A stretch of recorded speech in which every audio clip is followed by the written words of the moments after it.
Good morning, Senator Cruz. How are you? Good morning, Charlie. Good to be with you. Good. First of all, I'd like to get your reaction to the Marquette University law poll. What is your sense of the contest here in Wisconsin? Well, those poll numbers are certainly encouraging, and it's my sense that the momentum is with us, that what we're seeing is Republicans coming together and uniting. We are going to campaign hard right up until Election Day, trying to do everything we can to earn every vote we can in Wisconsin. But I think the state of Wisconsin is going to be a critical battleground, a national battleground. I think the whole country is looking to Wisconsin right now to make a choice in this race, and I think the choice Wisconsin makes is going to have repercussions for a long time to come.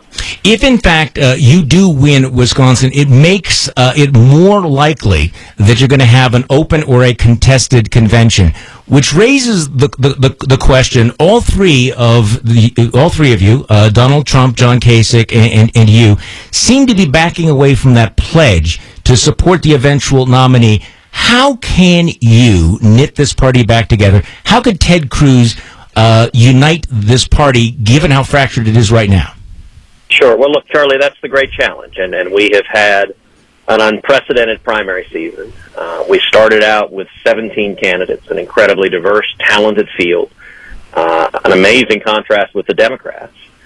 And in the course of the year, we've narrowed the field down, and it is now effectively a two-person race. The only two people who have any plausible path to winning the nomination are Donald Trump or myself. But if you win this nomination at this convention, you know, what is going to prevent the Trump supporters from walking out, forming a third party? How do you put that together? How do you avoid that kind of a fracture?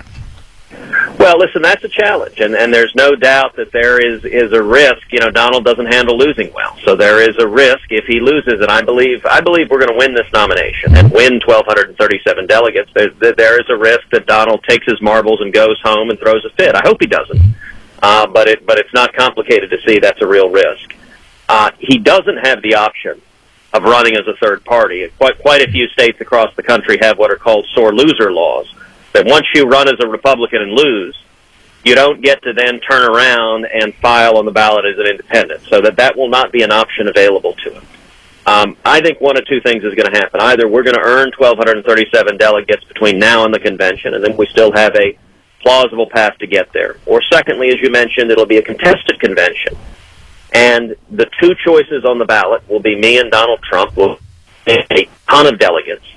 And if that happens, I am quite confident that we will prevail, and the way you win the nomination is you win a majority of the delegates. That's the way you've always won the nomination. If you can't win a majority, you're not going to be the nominee. And so your question, Charlie, about unifying Republicans, that's really what my focus is on right now. I'll tell you, I've been very encouraged. Of the 17 candidates who started, 5 have endorsed our campaign. We've been endorsed by Rick Perry and Carly Fiorina and Lindsey Graham and Jeb Bush, and as you know, on your show just a couple of days ago, by Scott Walker. I think that is a powerful demonstration of unity of the party coming together, and then we're going to continue working to unify the party. And I think even if Donald throws a tantrum and goes home, I think a great many of his supporters, if we have a fair battle at the ballot box and then at the convention with the delegates who were elected by the people voting, I think a great many of those voters and supporters will remain energized. I've got a lot of support in the same demographics he does,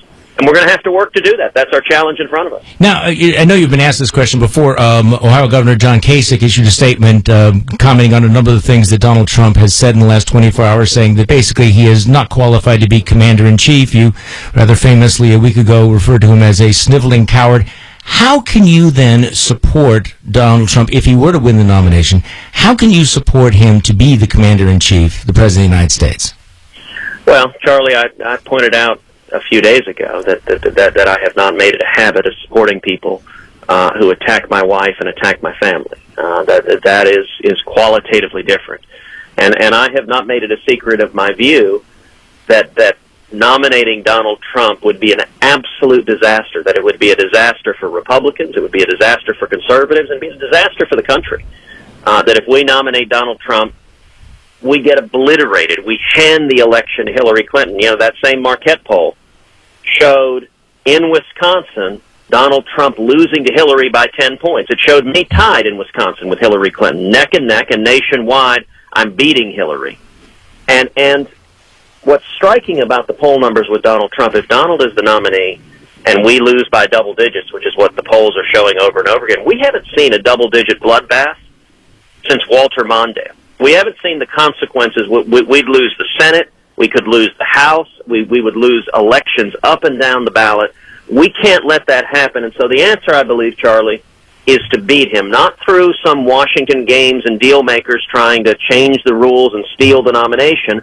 You got to beat him at the ballot box. You got to do what we are working to do in Wisconsin, which is earn the votes of the men and women voting, and that's how you beat Donald Trump, and I believe that's exactly what we're going to do. I'll give you a chance to comment on Donald Trump's various positions. I'm not sure which would ask you, but on abortion, because I think he had 3 different positions in 3 hours. Let's start with his first comment that women should be punished. Women who have abortion should be punished. Your thoughts on that?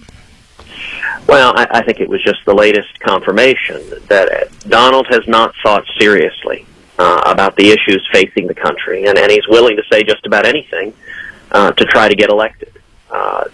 Being pro-life, and I am unequivocally pro-life, means fighting to defend the lives of every person, of every unborn child, but it also means fighting to defend the mother and fighting to defend the precious gift that women have to give life and give birth. And so Donald's notion of punishing women was just it was bizarre, and it's something with which I strongly disagree.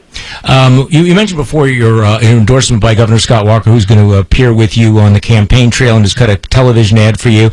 Governor Walker is, of course, very closely associated with public employee unions, the collective bargaining issue, and right to work. Are you a supporter nationally of right to work policies, right to work legislation? Absolutely. I think right to work, it's a fundamental right, and I think we need to have government that sides with the working men and women of this country rather than with special interests, rather than with union bosses. If someone chooses to join a union, that's their choice, and they should be free to have that choice.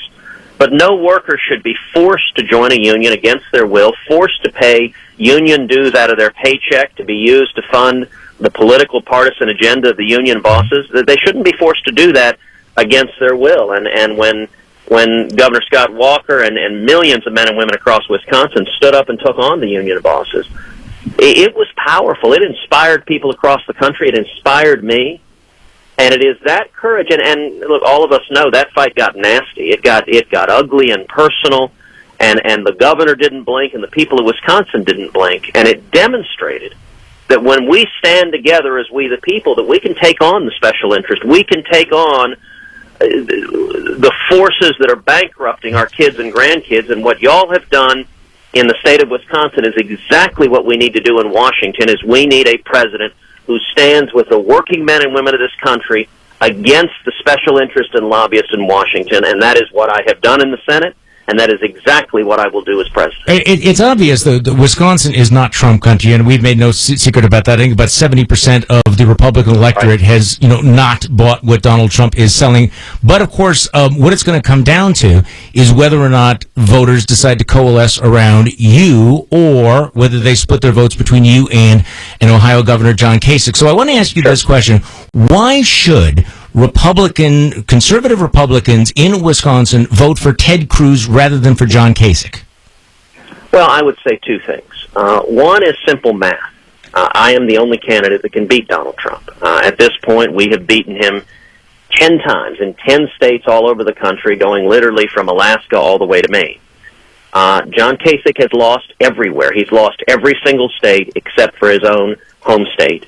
And it's mathematically impossible for him to be the nominee. He needs more than 100% of the remaining delegates. That's obviously not going to happen. That's impossible. But he argues that he's the most electable candidate. He would look at that same Marquette poll and say, look, I actually beat Hillary Clinton in Wisconsin. But you're not electable if you can't win elections. He's lost 30 elections nationwide, and so he's not electable. He can't win the primary.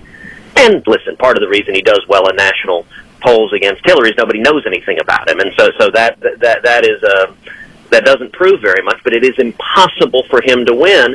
And so look, I'll point to what Mitt Romney said just over a week ago. Mitt Romney said a vote for John Kasich is a vote for Donald Trump. It's the exact same thing. The person who cheers the most when somebody votes for John Kasich is Donald Trump, because Donald has a hard ceiling. He has a cap that he cannot get above. And if the vote is divided, it lets him win with a plurality. I'll give you an example. Take a look at the state of Illinois, not far away. In Illinois, Donald won Illinois with 38% of the vote. I had 30% of the vote. Kasich had 19. If Kasich had dropped out before Illinois, I would have won Illinois and beaten Donald Trump, because the vast majority of Kasich's votes come to me. That's an example of what can happen. Now, I don't think that's going to happen in Wisconsin, but what happened in Illinois could happen in subsequent states, which is Kasich's votes are just enough potentially to give Donald Trump a win. So if you don't want to see Donald Trump as the nominee, if you don't want to see Hillary as the president, there's only one campaign that has beaten and can and will beat him. But let me say, secondly, on the merits, there's also only one candidate that has a proven record over and over and over again of standing with the working men and women of this country, of fighting to stop the disaster that is Obamacare, of fighting to stop amnesty, of fighting to stop the debt that is crushing our kids and our grandkids. So there's a substantive disagreement between you and John Kasich as well. Absolutely. I believe we need a strong conservative. I think that 2016 will be like 1980, and that we will win by doing, as Ronald Reagan said, painting in bold colors, not pale pastels. And let me give you an example of that, Charlie. Just last week, Fox News put out a new poll that showed me beating Hillary Clinton among young people by 14 points. Now, think about that. Obama, the last two elections, won young people 70-30.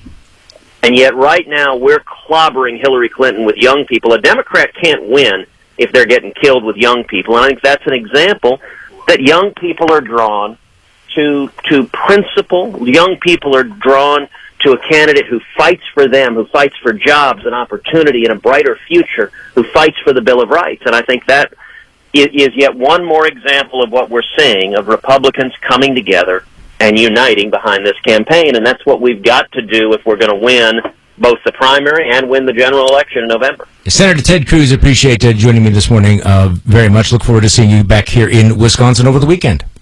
Terrific. Thank you, Charlie. I appreciate it. Anyone who wants to come to our events, we're barnstorming the state of Wisconsin. You can go to the website. It's tedcruz.org, tedcruz.org. You can get all the information there. Thank you, and God bless.